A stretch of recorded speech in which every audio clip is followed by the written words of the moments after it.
Let's go cruising on the Carnival Adventure. I'm Chris Frame, the maritime historian, and I've been cruising since I was 11 years old. So when Carnival Cruise Line reached out to say congratulations for reaching 40,000 subscribers on my YouTube channel, it was a perfect opportunity to check out one of the latest ships in the Carnival Cruise Line lineup. Since moving across the Carnival, she's remained a popular fixture in the Australian cruise market. My best mate Luke, who's been a friend of mine since I was 5 years old, also booked on board, and the two of us thought it'd be great to bring you along for the experience. So come with us on board the Carnival Adventure to find out all about this ship and see what it's like on board one of the Carnival fun ships.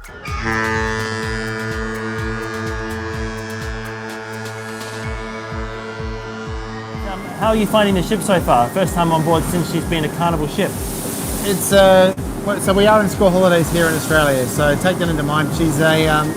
It's a ship that's very alive at the moment. 3,300 passengers on board. We're on a 4-night Sydney Moreton Island return trip, so we're going up to Moreton Island, back to Sydney. And the ship's busy. It's alive. It's bustling. There's people having a great time. Yes. Kids in the pool. There's people everywhere, but everyone's having such an amazing time. Yeah. I think that's the thing is that the entertainment team's called the Fun Squad. Yeah. And there's definitely a sense of fun throughout the ship. Oh yeah. Yesterday we had the Welcome on Board show in the Marquee Theatre, and Felipe, the entertainment director, I've never seen anyone with more energy.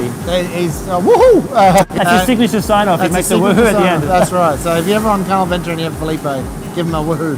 He'll love it. He'll love it. He's very energetic show. Very crowd involved as well. People got pulled out from the crowd to be involved, and it was a good fun. It was really good fun. And we've had access to the Byron Beach Club, which is a special feature of board Carnival Adventure and Carnival Encounter. It's at the forward end of the ship. Got its own swimming pool, own bar, lots of cabana lounges, nice place to relax, and that's been really quite nice as well, hasn't it? It has a bit of a quieter space on the ship, so the kids get a bit more of a free roam of the pool and the hot tubs. But no, it's a really great space and a good spot to unwind, relax, and have a drink. Yeah, it's been really nice. Yeah. And so what are some of the highlights of today for you, Luke? Today, we kicked off with breakfast at Waterfront this morning, which was great. I will say though that the crew that we've had, they're brilliant. Yeah. Again, a lot of them P&O crew that have stayed with the ship. Yeah. So that's really nice to see that a lot of people moved across and stayed with Carnival. Some really nice crew, and then we've been for a swim. It was a cold swim, but it was a great swim nevertheless. Woke me up. So it's a fancy night tonight. We've got to get into a bit nicer clothes. Yeah. And enjoy the evening on board. But just as we finish up, I thought you might like to have a great look at this view, because this is this wonderful spot on the ship where you can stand right at the bow, or towards the bow, and you get a view right over next to Lifeboat 1 there. That's what it's all about when you go cruising, really, isn't it? What do you reckon, mate? Mate, and we've had the weather's been on and off, and the ship has been stable. She's been very calm, not much movement. She's handled it awesomely. She's been really good. So very stable ride. A good sea-keeping ship. Definitely, yeah. Feels very good. That night we headed to Dragon Lady for dinner, and you can make your dinner reservations using the Carnival app, which is one of the things that was added on board the ship when she was converted into a Carnival Cruise Line ship. For dinner, my entree was spring rolls, followed by the barramundi, which was absolutely delicious. The service here was fantastic, and one of the waiters even shared a song with us that we all joined in on.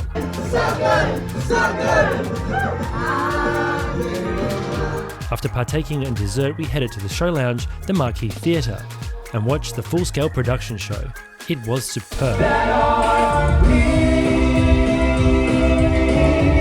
After all the activity, I headed back to the cabin, and here I found some towel animals. In fact, we had a different towel animal every day.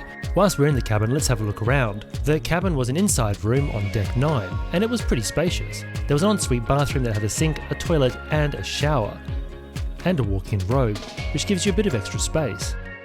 Heading into the cabin, it was configured for 3 berth. The beds were comfy, the pillows were comfy, and you can even request either feather or non-feather pillows. Day 2 of the cruise was supposed to be a port stop at Moreton Island, and we'd sailed up to Queensland in preparation for this stop. We missed it by that much. It was, unfortunately, there was forecasted weather today, so it wasn't going to work out well for the tenders going in and out of Moreton today. So unfortunately, they had to make the decision to miss Moreton. We could see it this morning, but we had to continue on. But hey, another sea day. Another sea day, and Happy it's beautiful. days. Check out the view. I mean, like sea day is just so wonderful. So there's a few things that are very much Carnival on board, aren't there? Yeah. There's you got your fun squad on board. They've got their very first full branded Carnival entertainment host on board, Filippo. Woohoo! G'day to you, mate. And you see, he's been with all the Carnival ships, so he's done a great job of bringing that. What did he say? 20 years he's been with them. Yeah, something like that. Yeah, and worked on all the different ships across the brand. So he's definitely bringing that Carnival experience on board. Yes. They've still got Angelo's, which is the Italian dining restaurant. Yeah. Still have Dragon Lady, which is we had dinner there last night. Amazing. Really good food. Really good. Like, the food quality was so good. I sent some pictures to some friends who have travelled on other ships from Carnival, but also across the fleet. They said, what restaurant is this? Like, it just looks so good. Yeah. It tasted great as well. Still got Luke's, which is Luke Mangan's specialty dining restaurant venues on board, and we'll be experiencing that later in the voyage. The Carnival Adventure has heaps of on-deck activities. There are 4 swimming pools, as well as water slides and lots of games to play. There's a basketball court, there's table tennis, and there's even traditional games like deck quoits. But perhaps the funnest part on board the ship is the Edge experience, something that was a holdover from the P&O days and exclusive to Carnival Adventure and Carnival Encounter. Back to April 14th, 1912, and we took on the Titanic experience. So you're literally standing right on the front of the bow. You're as far forward as you can go on the ship. You've got the beautiful profile of the bridge behind you. It's a very special spot. It's definitely worthwhile doing if you're on board. Yep. To check out the Edge program. That's and for then sure. We got to see you in your praying mantis form. This massive zip line that goes between just in front of the funnel and just behind the mast. And I don't know, I have to review the footage, but apparently I look like a giant. I'm 2 meters tall, so I look like a giant praying mantis. Yeah. But there you go. Yeah, no, it was good. It was a great experience, and it's something so unique to the product as well, to the ships as well, and it. The kids and the younger adults seem to love it as well. Yeah. Rock climbing, net climbing, walk the plank. There's laser tag. Titanic experience. So much to see and do. It's very popular as well. It feels very Carnival anyway, doesn't it? Because it is fun. Yeah. So much stuff to try and keep everyone entertained. But because it's busy, it's got a really nice alive feel to the ship. You know, everyone's having a great time. Everyone's letting their hair down. They're on holiday. Yep. 3 sea days. Happy days. What more could you want? What more could you want? For our last dinner on board, we went to Luke's, which is a specialty dining venue on board the ship. Mine? Yours, definitely. It's pretty fancy in here, isn't it? It's very nice. It's very decadent. It's a great little spot. It was bigger than I thought. Yeah. So we're just checking out the menu, and we'll share some images of what the food looks like. The menu looks amazing. Yeah, it's good. The menu here is extensive, and the service is definitely top-notch. This is an extra fee restaurant. The food quality was great, the ambience was fantastic, and the staff even sung to people on their birthdays, getting the whole restaurant involved. Now let's head back up on deck for some final thoughts about this voyage. So last night the theme was Halloween, and Carnival does Halloween really well. It's of course October when we're doing this voyage, and Halloween themed events and activities throughout the ship. But yesterday we were given an attempt at learning how to dance. Attempt is the word. They always say try and try till you succeed, and I tried and I failed miserably. I can't dance. There was a live band though, wasn't there? Looking good, Carnival Adventure. Quite a great atmosphere. Great band, yeah. Half the ship was up on the top deck last night. So today, I guess on our way back down to Sydney, last day on board the ship, what are your impressions of Carnival Adventure? You know what, the crew on board and the fun squad, God, they just make it a magical and memorable experience. They have been incredible. Yeah, they have. The fun squad's been very energetic. There's a whole heap of people who you'll recognise, familiar faces on board, from the cabin attendants through to the restaurant team, through to the people running the bars and lounges. But the entertainment team, they've got a lot of people come across from the other Carnival ships. So bringing that Carnival flavour on board the ship, high energy, lots of fun. But yeah, have fun, let go. It's so much fun. So what are some of the highlights for you, do you reckon? Highlights, the theatre production shows have been incredible.